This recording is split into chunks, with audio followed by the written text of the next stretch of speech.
You open Netflix, you scroll past 10 new shows, then 20, and somehow, without even thinking, you click the same one again. The same episode, the same intro, the same voices, the same jokes you already know by heart. And if people notice that, they usually assume one thing. You are stuck. Stuck in the past. Stuck in your habits. Stuck watching old comfort shows because you cannot handle something new. But that is usually not what is happening. Because when you rewatch the same shows, your brain is often not choosing boredom. It is choosing relief. Think about what a new show asks from you. New faces, new rules, new tension, new emotional risk. Your brain has to keep asking questions. Who is that? Do I care about them? Is this worth my time? Am I about to get invested in something disappointing? That takes energy. And on some nights, energy is exactly what you do not have. So when you rewatch something familiar, your brain does not have to work as hard. It already knows the rhythm. It already knows the world. It already knows what is coming. Psychologists call this the mere exposure effect. We tend to feel safer with what is familiar. And that matters more than people think. Because most of life does not feel predictable. Texts change your mood. Work changes your plans. People disappoint you. Bad news shows up out of nowhere. But your comfort show? It stays the same.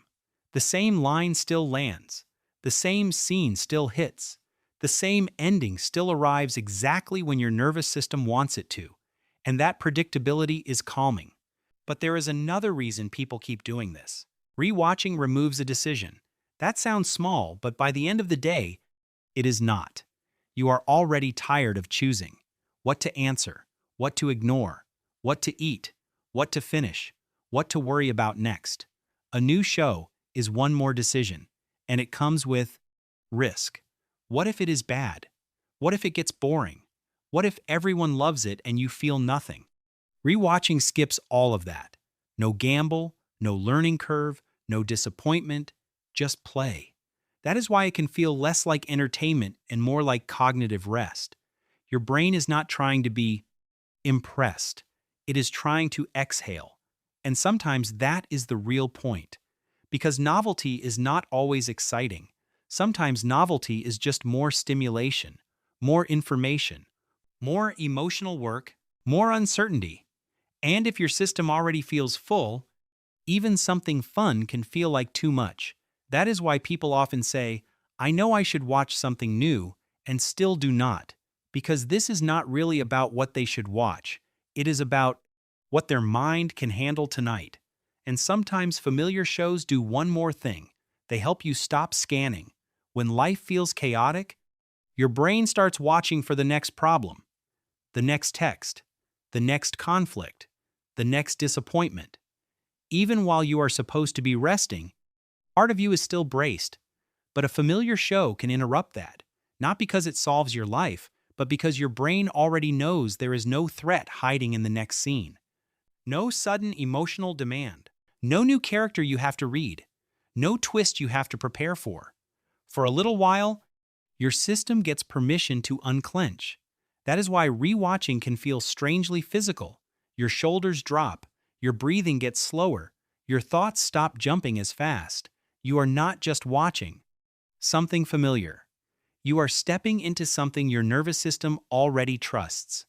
But rewatching can also feel deeper than comfort, because you are not the same person you were the first time you watched it. A show that felt funny at 16 can feel sad at 26. A character you loved can start to annoy you. A line you barely noticed can suddenly feel painfully true. So yes, the show stayed the same, but you changed. And that is why rewatching is not always repetition. Sometimes it is recognition. You are not just revisiting the story. You are revisiting the version of you who first needed it. The version of you who watched that episode after school, or during a breakup, or in a room you no longer live in, or beside people you do not talk to anymore. That is why familiar shows can feel strangely emotional, not just because of the plot, because they hold time. They remind you who you were, what life felt like back then, what hurt less, what mattered more, and sometimes who you miss. And then there is the part people rarely say out loud. For a lot of people, rewatching is emotional regulation. It is self-soothing.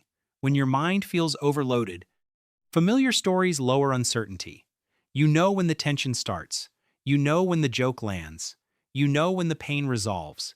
Even the sadness feels safer when you have been there before. Because real life does not always resolve. Real life does not always give closure. Real life does not always move at a pace your emotions can handle. But a familiar show does. It gives your emotions a structure, a beginning, a middle, an ending. And sometimes that is exactly why your brain wants it. Not because you are avoiding life, but because life has been too open-ended for too long. So if you keep going back to the same show again and again, do not rush to call yourself boring. Do not rush to assume you are lazy, closed-minded, or emotionally stuck. Maybe familiar stories ask less from you when life is already asking too much. Maybe they help your body feel safe for a little while. Maybe they remind you of who you were. Maybe they help you come back to yourself. And maybe that is why you keep pressing play on the same thing. Not because you have no options, but because part of you already knows. This one feels safe. If this felt a little too personal, leave a comment below. What is the one show you always go back to? And if your brain keeps choosing the familiar lately, maybe that is not a flaw. Maybe that is how it has been trying to take care of you.